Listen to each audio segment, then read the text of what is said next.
WWE Crown Jewel back in Saudi Arabia.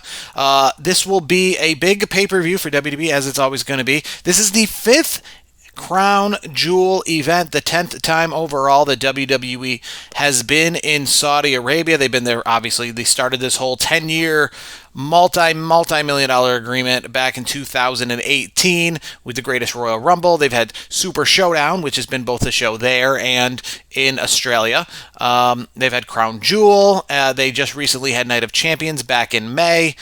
So the two-show-a-year thing seems to be definitely set, not just for the next 10 years, but maybe even farther than that in the future. Vince McMahon, he said it this past week when he was over there with The Undertaker watching the Tyson Fury fight, which was taking place in Riyadh, Saudi Arabia last weekend, and he said simply, this is home.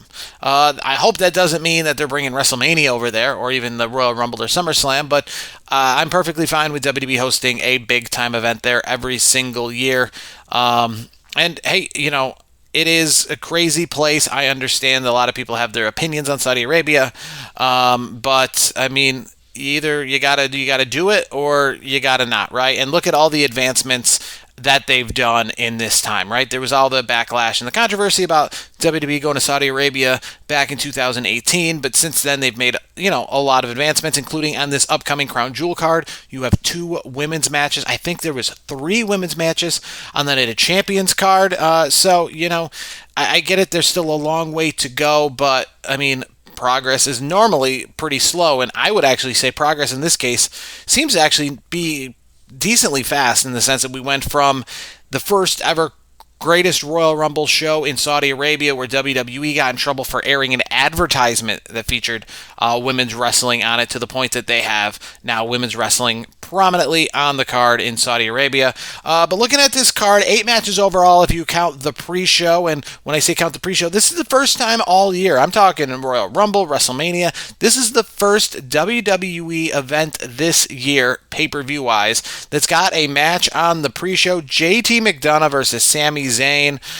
They had a little bit of the feud going back, but obviously it's Sami Zayn versus the Judgment Day. JT McDonough still trying to essentially join the Judgment Day. We'll see how successful he is at that going forward. But that's going to be a match on the pre-show. So Sami Zayn, his return trip to Saudi Arabia after making his debut in Saudi Arabia at Night of Champions back in May, taking on JT McDonough. But the overall card for this, the actual pay-per-view card proper, is a pretty good one. Seth Rollins against Drew McIntyre. We all know the story about Drew McIntyre winning the championship at WrestleMania in front of no fans and essentially carrying the championship in front of no fans. And I've personally been one to think that whether it's Shinsuke Nakamura or Finn Balor, that Seth Rollins was going to drop the belt to one of these people, because that is the idea of Seth Rollins' championship belt. Seth Rollins' championship belt it's not the Roman Reigns legacy belt. This isn't the belt that is the one that is essentially the company belt. This is the one that's created to be the everyday champion. And the everyday champion can change hands. The everyday champion doesn't have to be someone who holds the belt for 3-4 years and has this amazing reign. This is Seth Rollins losing the belt, getting the belt back, starting feuds, leaving feuds. I mean, that's the idea of this belt. It's supposed to be essentially a transitional championship. And I don't mean that in a bad way, but it is not the Roman Reigns legacy belt where the guy holds it, only puts it on the line a few times a year. This is supposed to be put on the line like the old championship belts back in the 90s and the 2000s, where it's every single month, and Triple H wins it this month, Rock wins it back next month. That's supposed to be the idea, but so far, since Seth Rollins got this belt in Saudi Arabia at Night of Champions, he's held the belt ever since. And I personally think, if I'm going to make a prediction here, that Drew McIntyre, as I said with Shinsuke and Finn Balor, I was wrong with those predictions, but this time around, I'm picking Drew McIntyre to win the belt. I know I'm down on Seth Rollins, and it's not that I'm down on him as a character. It's just the idea that that's the idea of this belt. Right now, we need to see some sort of change in the World Heavyweight Championship belt. We need to have some sort of change where maybe now it's Seth Rollins chasing after the belt. But there is one little cool statistic, and that is Seth Rollins has never walked into Survivor Series as a world champion. So if he leaves Saudi Arabia with the world belt, you can all but assured that he's going to probably walk into Survivor Series as champion.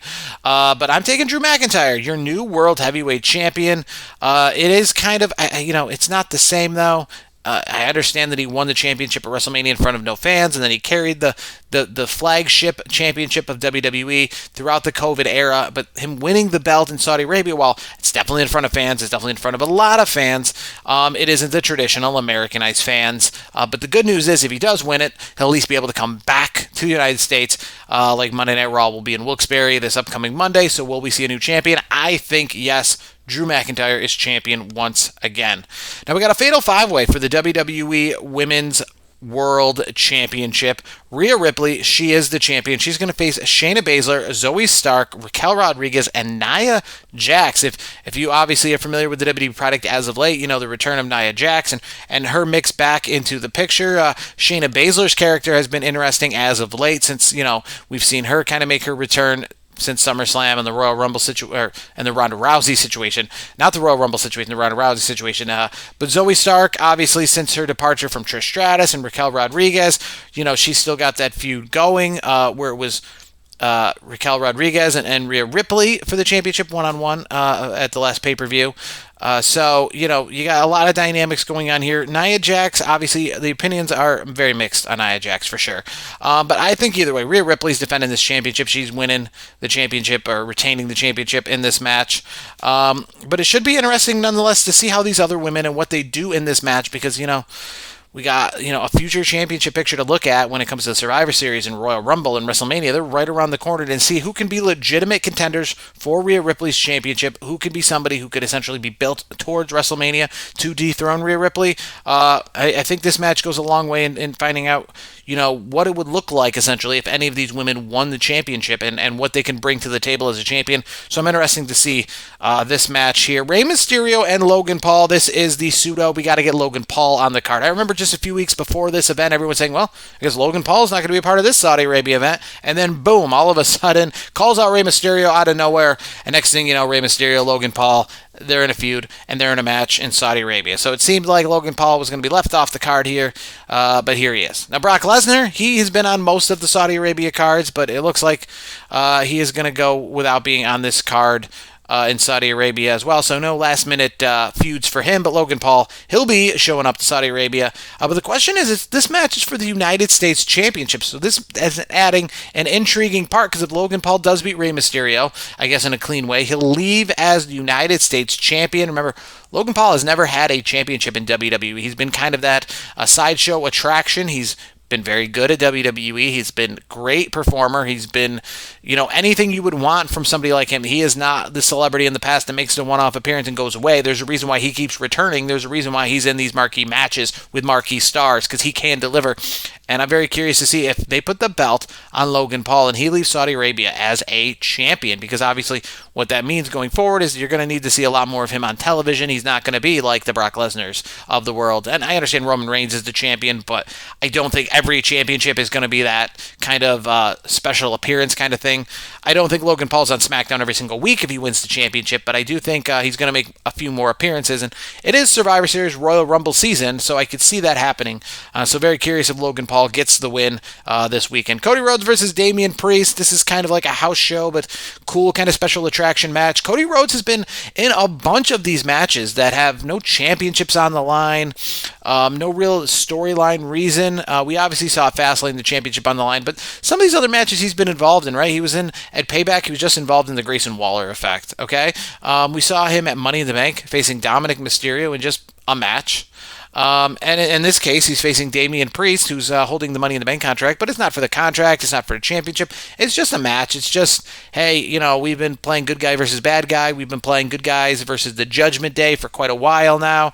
Obviously, we see Sami Zayn as part of that good guy troop against the Judgment Day. This is Cody Rhodes versus Damian Priest in that same vein. I think Cody Rhodes is probably getting the win, and, it'd be interesting to see if Damian Priest gets the win, and if he does, I think it's going to be with a lot of help from the Judgment Day. So with the help from the Judgment Day, Damian Priest might get the win, but without the help, I think Cody Rhodes gets the win. And another match, which is kind of good guys versus a faction, if you will, and that's John Cena versus Solo Sikoa. Solo Sikoa, obviously part of the Bloodline. John Cena, trying to get himself back, in the good graces of being one of the top stars on SmackDown and WWE to go against the Bloodline. We'll get to the championship match later on, but John Cena and LA Knight, they teamed up at the last pay-per-view to face some factions and the members of the Bloodline. This time around, obviously, LA Knight and John Cena are doing things solo, but and no pun intended with John Cena versus Solo Sikoa. But I can't see Solo Sikoa beating John Cena, and I understand John Cena talks about the fact that he's here to give back and he's here to put other people over, and I understand that. But I think he's probably more truthful about that than the Hulk Hogan's of the world who say, I'm just here to put people over. I'm just here to move the next stars. But they don't, right? John Cena, I think he does, right? We saw him do that at WrestleMania. He didn't win the United States Championship. He lost clean to Austin Theory to open up the show. I don't necessarily see him, though, losing to Solo Sikoa. I see him probably beating him because, in the World Heavyweight Championship match, I don't see LA Knight. I feel like John Cena's going to win, but LA Knight's going to lose. You can't have both of them lose. You can, but I don't see that happening. So I see John Cena getting a clean win over Solo Sikoa. But before we get to that main championship match, Io Sky, she defends her WWE Women's Championship against Bianca Belair. Now, this is going to be a curious match right here. Io Sky, obviously, we saw her cash in the Money in the Bank at SummerSlam to become the champion. She's had a few defenses here and there on SmackDown since, but Bianca Belair is a real-time threat. And Bianca Belair is not some other heel, is not, somebody who's trying to take the belt off her from a group of bad guys, heels, because that's essentially what Io Sky is, right? I understand Damage Control is that, but according to the fans right now, Io Sky is not. They wanted to see Io Sky win. She did win. A lot of people are fans of hers right now. Bianca Belair, though, it is a curious opponent because she is such a good guy, and she's had such a good run the last couple of years, obviously winning multiple times at WrestleMania to become the champion. So we'll see here if Io Sky, who won the belt at SummerSlam and has held it all the way up until this first week in November, if she will finally lose it back to Bianca Belair before year's end. And then in the main event, Roman Reigns, LA Knight. I heard Bubba Ray Dudley this week on Sirius XM Radio talking about this match a lot, and I tend to agree with him, right? LA Knight is the hottest thing in WWE, if not all wrestling, in the year 2023 that is now coming to a close. For the year 2023, LA Knight has been on fire. And because it's Saudi Arabia, and because Saudi Arabia always gets these big-time matches, even sometimes without the storylines built in and without the feuds necessarily built up, meaning we're not going to get Sami Zayn versus Roman Reigns and that whole bloodline thing at Saudi Arabia. We're going to get more of a marquee match, and that Roman Reigns Sami Zayn thing is going to happen more at a pay-per-view down the line and where it had some time to be built, right? LA Knight is deserving of being in the ring with Roman Reigns. LA Knight and Roman Reigns is essentially a WrestleMania main event in many people's eyes. The difference is, in many people's eyes, they thought that, if we did get to this point, there would be a big-time story built up. He's the hottest thing in WWE, but at the same time, he's not in the main event picture. How are we going to get him there slowly, right? How did we get Cody Rhodes in the picture? How did we get Sami Zayn in that picture? But this time around, they just took him from the hottest thing to he's in the main event against Roman Reigns, right? He didn't start feuding with the Bloodline little by little. He didn't win the Royal Rumble. He's going right there for Roman Reigns. And I don't think that this is the last time he's going to be in the main event picture, because I think in the future we're going to have a pretty good story and we could have something built up where this is a WrestleMania caliber main event and has the story to back it up. But this time around, it's just kind of a match that's made, right? It's like the Logan Paul-Roman Reigns match we had last year, where Logan Paul was all of a sudden just going for the belt. He put on a great show, thought he might stun the world and become the champion, and boy, it did look like a few times like last year's Crown Jewel he was going to win the championship, but he didn't, right? That didn't take anything off Logan Paul. He still kept his momentum, but I think, Logan Paul versus Roman Reigns also could be a WrestleMania main event, especially with Logan Paul and his brand outside of WWE and all that kind of hype behind him. So I believe that definitely could be the case for LA Knight as well. I do think, though, if we're going to see this at WrestleMania and we're going to see this at something where I really think he's going to knock off Roman Reigns, we got to have 3-4 months of story going into it.